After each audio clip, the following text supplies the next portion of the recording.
Hello everyone, my name is Krishna Veni. I am working as Assistant Professor in Marri Laxman Reddy Institute of Technology and Management.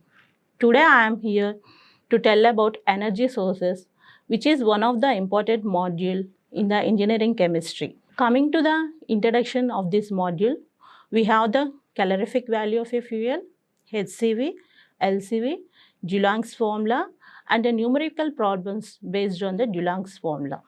And next, classification of solid fuels like coal, analysis of coal like proximate analysis and ultimate analysis. Next, liquid fuels. In liquid fuels, we will study about the petroleum and its refining, cracking types, moving bed catalytic method, knocking, octane and cetane ratings, and the synthetic petrol, how the petrol is synthesized synthetically by Fischer-Tropsch process. And coming to the gaseous fuels, we have the composition and uses of natural gas like LPG and CNG.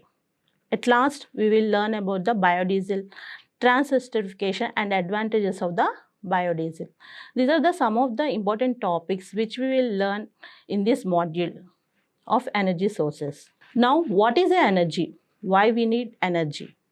Energy is used for human beings to do work, to perform things. Okay, where we will get energy? We will get energy from food.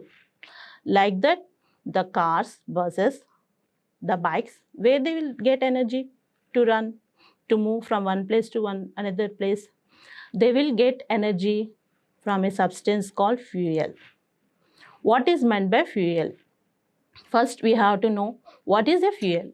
We know the examples of fuels which we will see in our daily life are petrol, diesel, CNG. These are some of the examples of the fuels. But what is a fuel?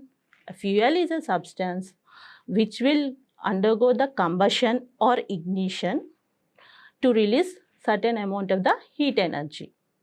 This heat energy is used for the commercial and domestic and industrial purpose. Okay.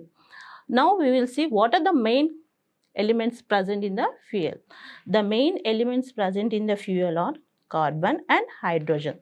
These are the main elements present in the fuel.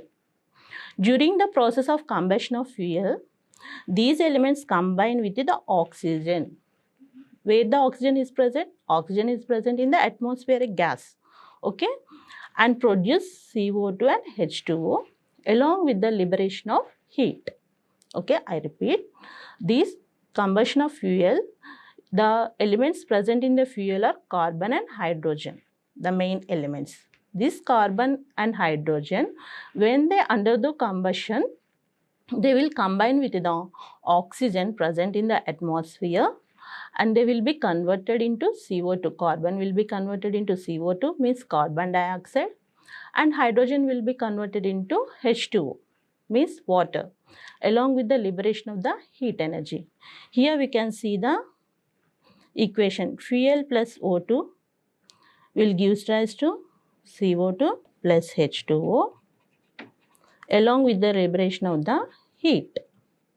Okay, that is the definition of a fuel. Okay, what are the main elements of a fuel? Carbon and hydrogen. These will undergo combustion and they will release the carbon dioxide and water along with the liberation of the heat. Okay, now next, classification of fuels. Fuels are classified mainly two types: primary fuels and artificial fuels. Primary fuels are the fuels which will occur naturally. For example, coal, wood and natural gas. These are some of the examples of the primary fuels. Secondary fuels are these fuels which are derived from the primary fuels. For example, kerosene, coke. Kerosene, coke. These are the examples of the artificial fuels or secondary fuels. Now, the characteristics of a good fuel. The fuel should have some characteristics so that we can use it as a fuel. What are the characteristics? It should have high calorific value. Okay, we will see what is meant by calorific value. And it should have moderate ignition temperature. it should have low moisture content, it should have low ash content, it should not release the toxic products, it should be easily carried, and it should be easily storageable. Okay, these are the some of the examples of the characteristics of a good fuel. And next, the main important word, the main important term which we have to understand for the easy understanding of the further topics in this module is the calorific value. What is meant by calorific value?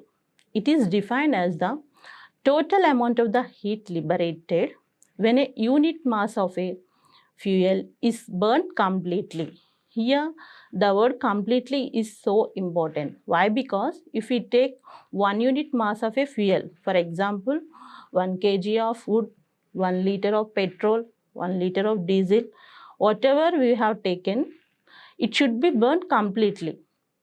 When the unit mass of a fuel burnt completely, whatever the heat is produced, that is called the calorific value. Okay?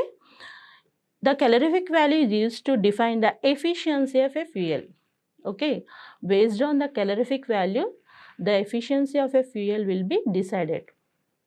How the efficiency of a student will be decided based upon the marks which he has scored on in the exam. Like that, the efficiency of a fuel will be depend upon the calorific value of a particular fuel. Okay. Next, for example, wood has a calorific value of 17 kilojoules per gram. Okay. The amount of the heat can be measured by the following units like calories, kilocalories, British thermal unit, or centigrade heat unit. These are the some of the units which for the measurement of the heat. Next, types of calorific value.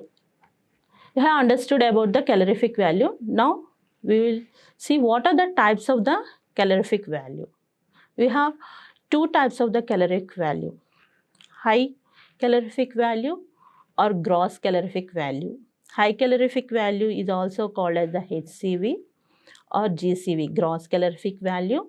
And next type is lower calorific value or net calorific value, NCV, net calorific value, lower calorific value, LCV. These are the two main types of the calorific values.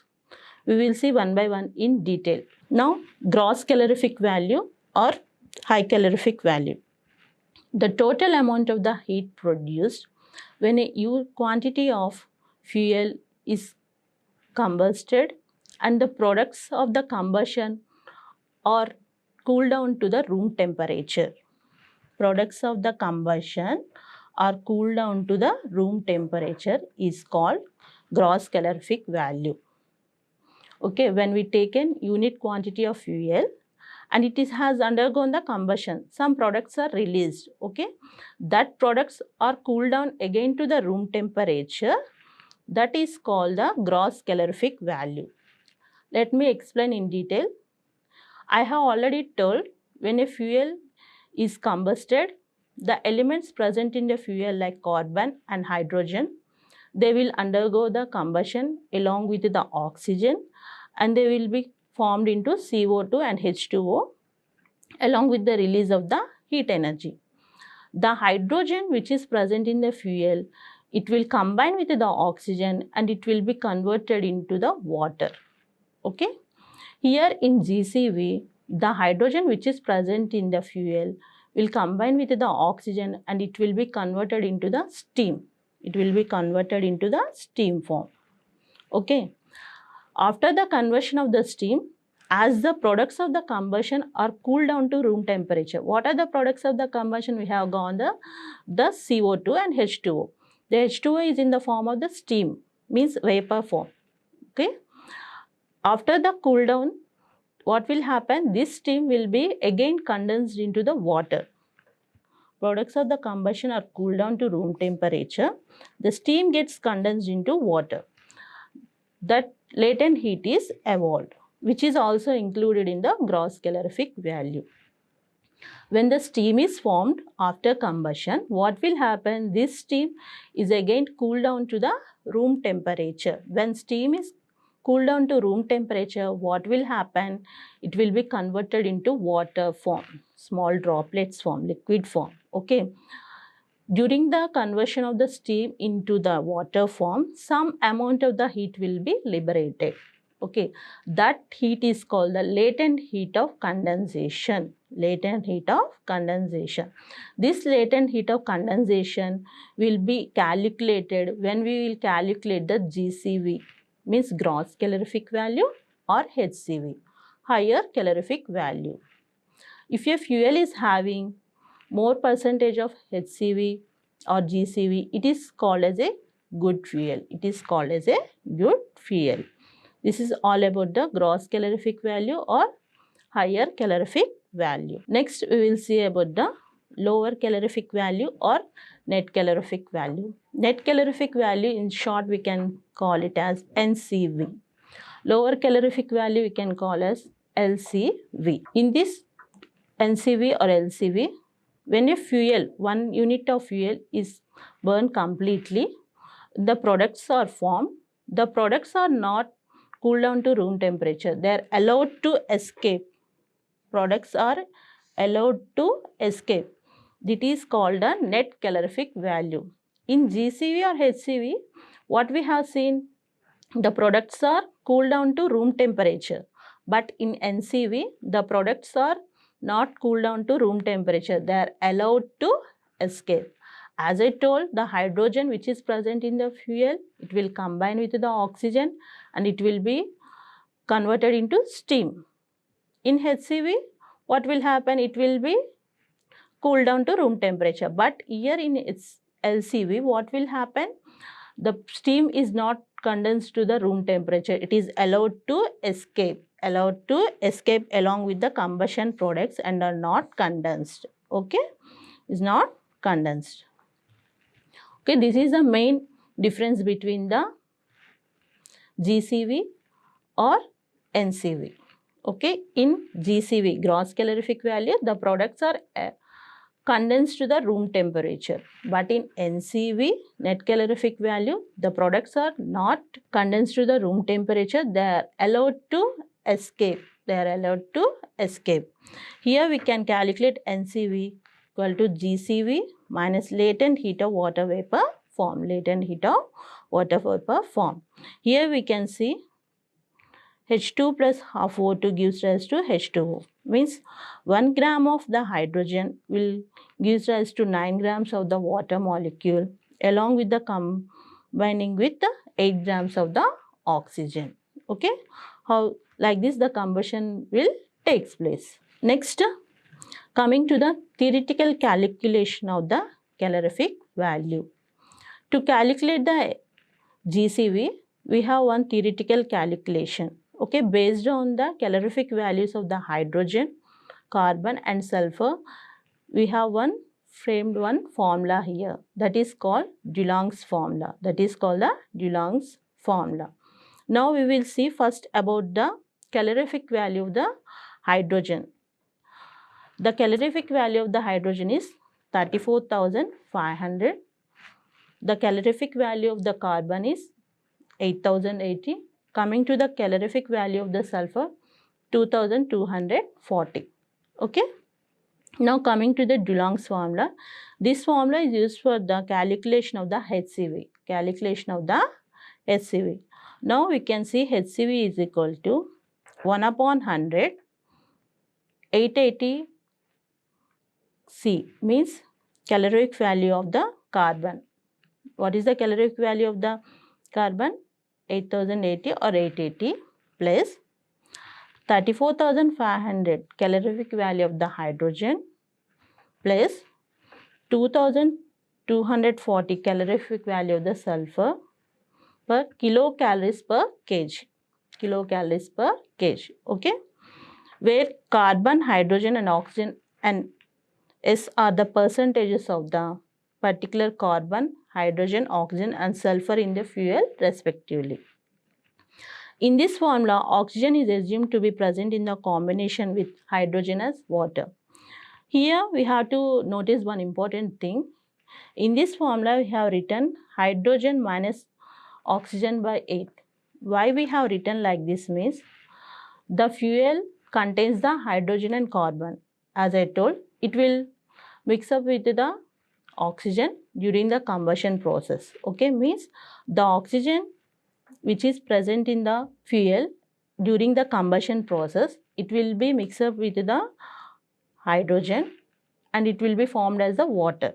Okay, means the hydrogen whichever is present, if we calculate the calorific value of the, we want the calorific value of the hydrogen, we have to minus the calorific value of the hydrogen by oxygen upon 8. Means here 1:8, the percentage of the hydrogen which it will mix up with the oxygen is 1:8. That's why here in this formula we have written hydrogen minus oxygen by 8. Okay, this is all about the Dulong's formula. Once again I will repeat the Dulong's formula. HCV is equal to 1/100 into 880 of carbon plus 34,500 of hydrogen brackets H minus O upon 8 bracket close plus 2240 sulfur kilocalories per kg. This is the Dulong's formula. This Dulong's formula is used to calculate the HCV, higher calorific value of a fuel. Why we have to know the HCV? If the fuel is having more HCV, we can say it is a good fuel. Okay. This is all about the Dulong's formula. Next, we will look upon one problem based on the Dulong's formula. Here I will read out the problem. Calculate gross and net calorific value of a coal sample having the following composition: carbon equal to 80%, hydrogen equal to 7%, oxygen equal to 3%, sulfur equal to 3.5%, nitrogen equal to 2%, and ash equal to 5%. Here we can see in the Dulong's formula we didn't have the nitrogen and ash. Okay, we should not include these percentages in the Dulong's formula. Whatever the percentages has given, the carbon percentage and hydrogen percentage, sulfur percentage, which should be inculcated in the formula and we have to calculate. Apply the Dulong's formula, that is GCV equal to 1/100, 880 carbon plus 34,500 brackets H minus O by 8 plus 2240 sulfur. Okay. Now here carbon, sulfur, oxygen, hydrogen are the percentage of the carbon, sulfur, oxygen and hydrogen. If we substitute these percentages in the formula, we will get 8828 calories per gram of the GCV. We have now calculated the GCV, means gross calorific value or higher calorific value. But here in the problem they have asked a NCV. NCV equal to GCV minus 0.09 H into 587. 587 means it is the calorific value of the steam. Okay. 8828 minus 0.09 into 7 into 587 will give us to 845 calories per gram. This is the NCV. Like this we have to calculate the GCV and NCV based upon the percentages given in the problem. Okay. Next we will see about the types of fuels. Okay. We have basically three types of fuels: solid fuels, liquid fuels and gaseous fuels. In solid fuels we will have the wood, coal, charcoal. In liquid fuels we have kerosene, petrol and diesel. In gaseous fuels we have CNG, LPG, biogas, hydrogen. Now coming to the types of fuels. Okay, fuels are of mainly three types. They are solid fuels, liquid fuels and gaseous fuels. What are the examples of the solid fuels? Wood, coal, charcoal. What are the examples of the liquid fuels? Petrol, diesel. What are the examples of the gaseous fuels? CNG, okay, and LPG, biogas, hydrogen. These are the examples of the gaseous fuels. Okay, you can see here in the picture these are the solid fuel like wood, Okay, charcoal, liquid fuels like kerosene, diesel, petrol, gaseous fuels like LPG, CNG. Okay, nowadays we are using more CNG, gaseous fuels. Okay, now how the coal formation will takes place. We will see the here the swamp which will be in the underground so many years. Here in the picture you can see first the dead and decay plants and animals which will be in the underground of the oceans, they will be formed as the peat. After, when they undergo the heat and pressure, when they are subjected to the heat and pressure, as the time being, the peat will be converted into lignite, and after that they will be converted into the coal. Okay, this is the how the coal formation will takes place. This the time means it will take so many hundreds of years. Next, analysis of coal. There are two types of analysis of coal. One is proximate analysis and another one is ultimate analysis. Proximate analysis is used to determine the moisture, ash and volatile matter and the fixed carbon present in the coal. And the ultimate analysis is used to determine the elemental composition of a coal.